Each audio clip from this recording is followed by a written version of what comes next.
The league, the union, and the WNBA Players Association finally get together in person for the ultimate showdown. A special thanks to Bobby FLE.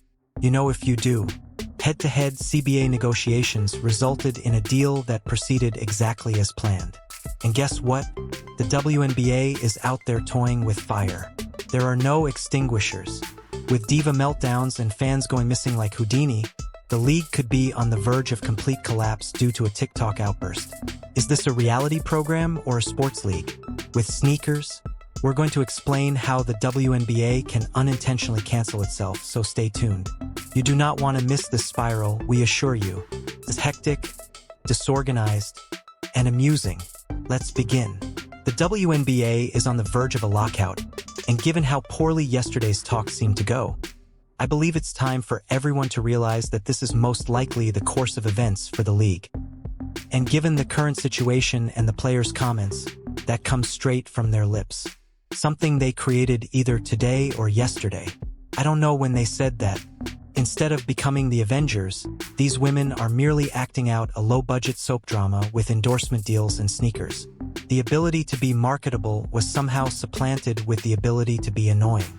The rebranding has also been enthusiastically accepted by the WNBA Players Association. Are you ladies out your damn mind?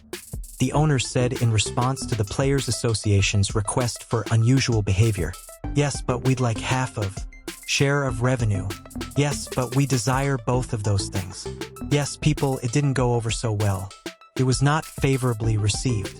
And it just keeps pushing this can forward in the direction of a WNBA lock with every word we hear from the Players Association, their representatives, their executive director, and the league itself. Basketball isn't even the main topic anymore. Every conversation in this continuous group therapy session is tinged with side glances, animosity, and social media subtweets. Referring their fans as racists is a growth tactic they have persuaded themselves. Forget about increasing gameplay or stats. Not at all. Isolating the very people you're pleading with to care is the true secret to success.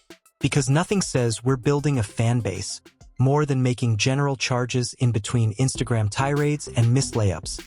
The arenas will be packed as a result.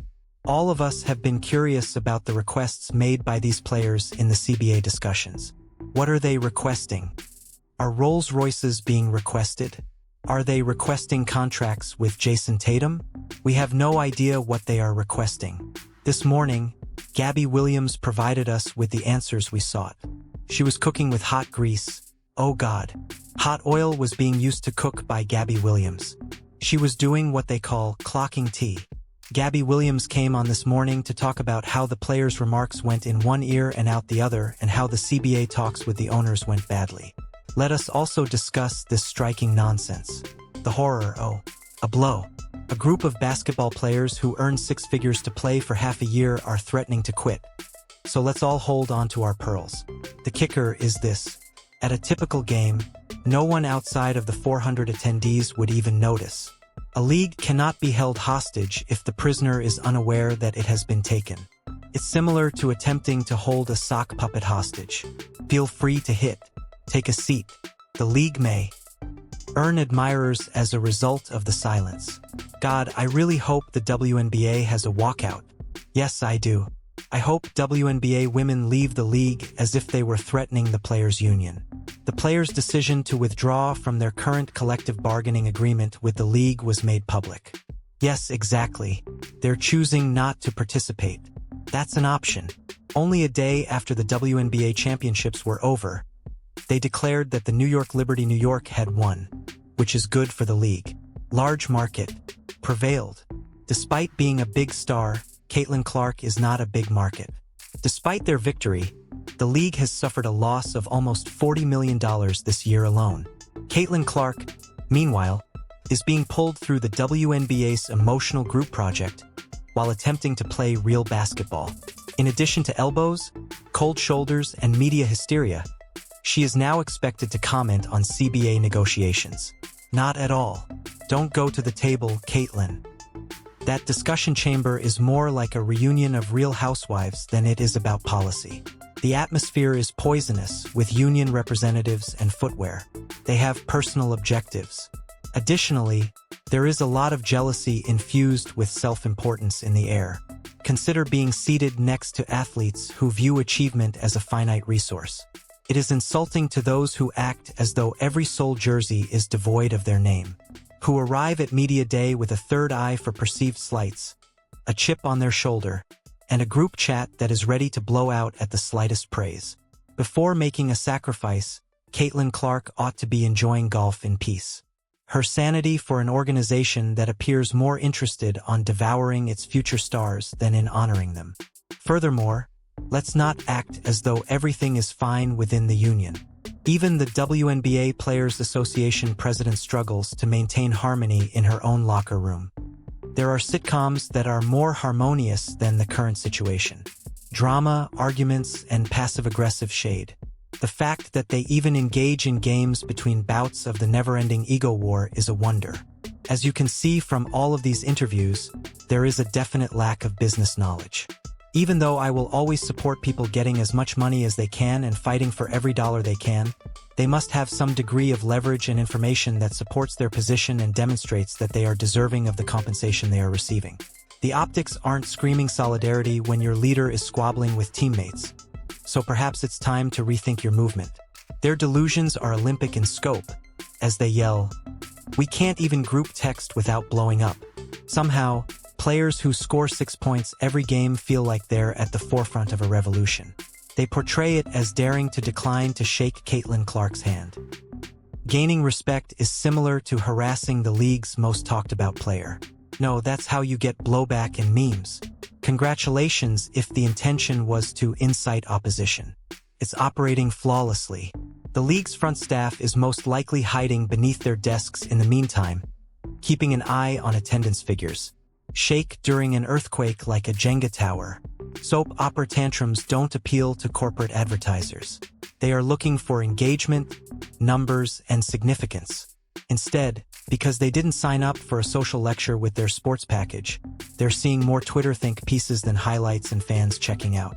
However, the Players Association believes they are unbeatable. They believe that supporters will always remain. They think their hashtags are just as important as real talent. It's similar to witnessing someone call for applause for holding the match after setting their own house on fire. They continue to poke fun at Caitlin Clark as if she weren't the one pulling their TV ratings out of the bottom. The league essentially disregarded the statement and entered whatever they desired. The WNBA is undoubtedly expanding. Isn't that right? In the coming years, the league will welcome new teams that will be up to 18 years old. We've witnessed views that break records.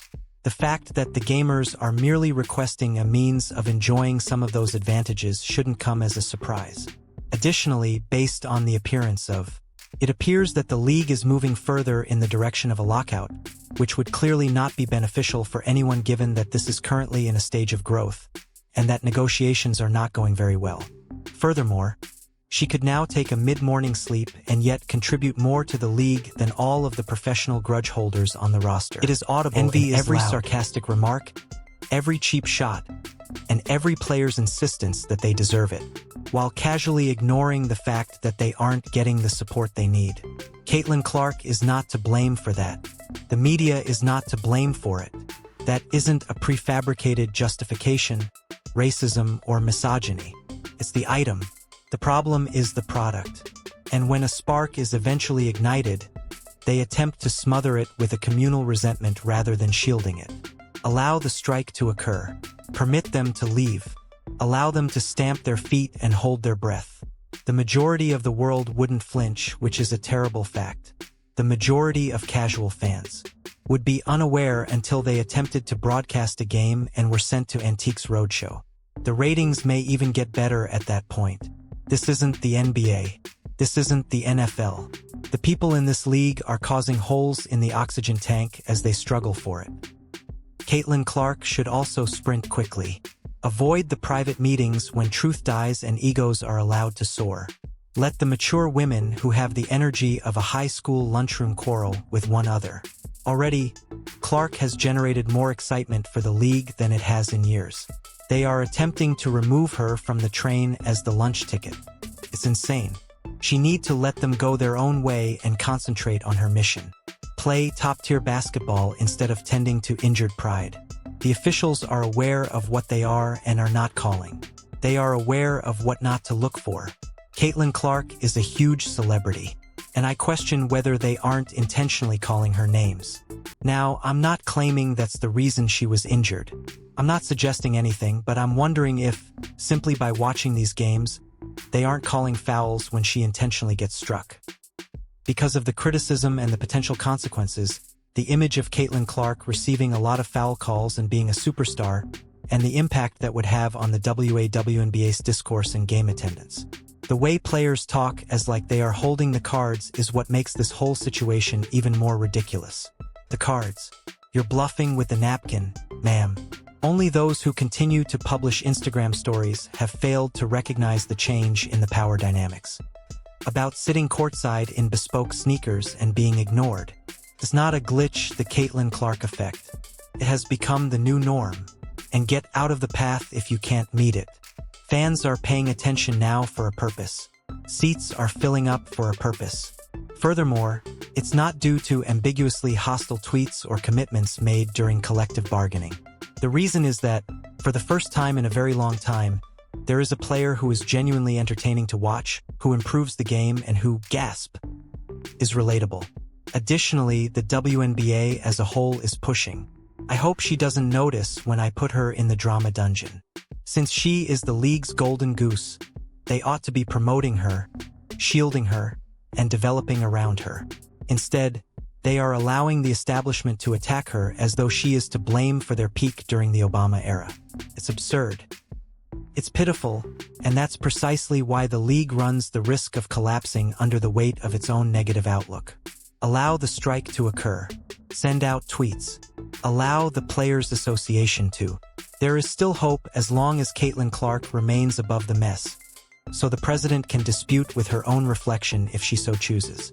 The breadcrumbs are the first thing you need to focus on. Be mindful of the breadcrumbs. According to her, playing 3 or 4 games a week is problematic. I think it's absurd that they play 3 or 4 games a week. Although it sounds like you desire more money and fewer games, I enjoy playing 3 games a week. You guys seem to want less games and more money, man. We won't be able to play everyone 3 or 4 times, in my opinion. However, the league's meager momentum will be lost as quickly as a highlight video at a turnover clinic if she is drawn in and becomes just another face in the infighting mob. Therefore, let them to sulk, plan, and botch the one positive development that has occurred in decades. However, the world won't wait for them to find it out. A Caitlin Clark golf swing would be warmly received by other platforms, other sports, and other celebrities. These same players now believe that Caitlin Clark need to make friends with WNBA owners and assist in bringing about peace. Please, it would be equivalent to asking a firefighter to engage in negotiations with the individuals who set the building on fire. She has barely made it through her first season without being forced into a different zip code. She is now supposed to sit at the large table with others who treat her as a chronic issue. It's not the only thing preventing the league from becoming a forgotten sport. Perhaps Breanna Stewart believes that a strike would magically draw attention to her side endeavor. Again, what was it? Yes, exactly. The league without a match.